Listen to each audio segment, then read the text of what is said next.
Welcome everyone to this review of WWE Raw's episode from June 17th.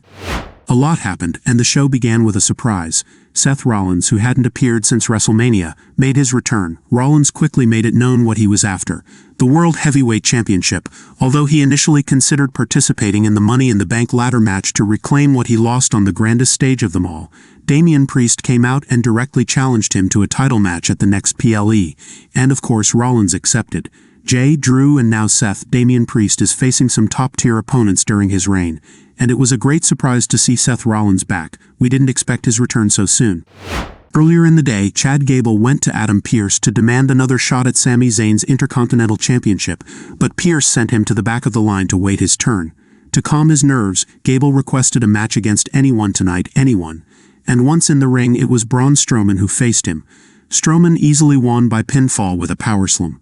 Furious, Chad Gable tried to take it out on the members of Alpha Academy, threatening to hit Akira Tozawa, but Maxine Dupree intervened. He told her to leave the ring, throwing her crutches away, and then hit Tozawa. That was the last straw for Otis, who got back in the ring and finally decided to defend his teammates by pushing Gable to the other side of the ring. Receiving cheers from the crowd, he hesitated to go further but ultimately left. Later in the locker room, Otis told Gable that Tozawa, Dupree, and he were leaving for good. In a triple threat match, Io Sky defeated Kiana James and Zelina Vega by pinning James with a moonsault to qualify for the Money in the Bank match. Liv Morgan came to ringside, distracting Zelina Vega. Sami Zayn, still the Intercontinental Champion, is in the ring and says he is ready to defend his title against anyone. Bron Breakker then enters, announcing that he will take the title from Zayn. But Breakker is not the only one interested. Sheamus makes his entrance, explaining to Bron Breakker that he has seen others like him in the past, and he also expresses his interest in the Intercontinental title. Sami Zayn then suggests they go see Adam Pearce to book a match between the two. The serious business is finally starting for Bron Breakker.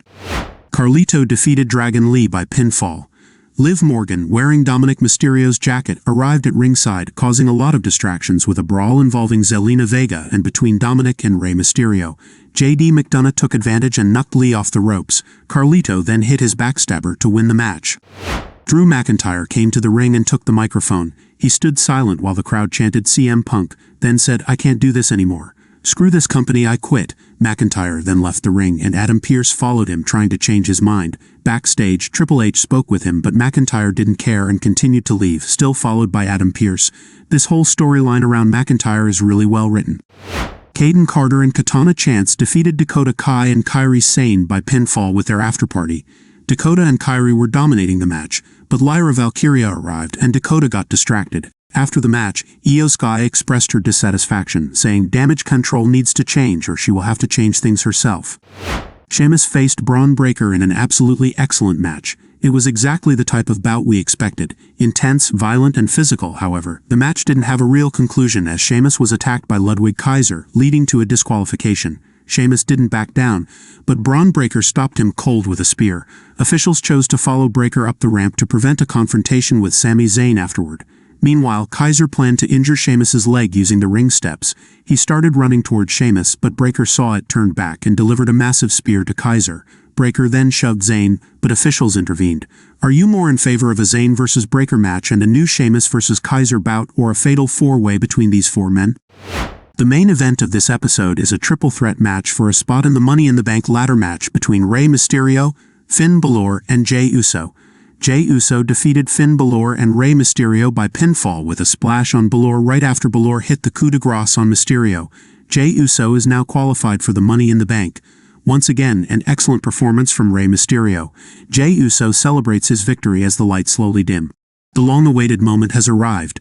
Bray Wyatt's returning music echoes through the arena and a creature, presumably embodied by Nikki Cross, appears and heads towards Bray Wyatt's lantern. She then points towards a door, and the camera follows. It's a smoky crime scene. Rambling Rabbit has attacked wrestlers. The camera moves to the gorilla position where the entire production team is knocked out. Moving further, we encounter Mercy the Buzzard and Huskus the giant pig. Chad Gable is seen bloodied on the ground, and finally, Uncle Howdy approaches. He moves onto the stage with his clan, takes the lantern, and declares, "We are here." Howdy extinguishes the lantern, and the show ends. The Wyatt Six finally reveal themselves with a truly magnificent presentation. It was pure cinema and arguably the best introduction of a faction in WWE history. The wait was definitely worth it. We're excited to see what will happen on the next Raw with wrestlers and producers all attacked. Perhaps the Wyatt Six will take control of the show. However, there's no saying this faction will be exclusive to Raw. We might very well see them on SmackDown or even NXT. That's it for this review. Did you enjoy this episode of WWE Raw? Give me your opinion in the comments. Until the next video, take care. See you soon.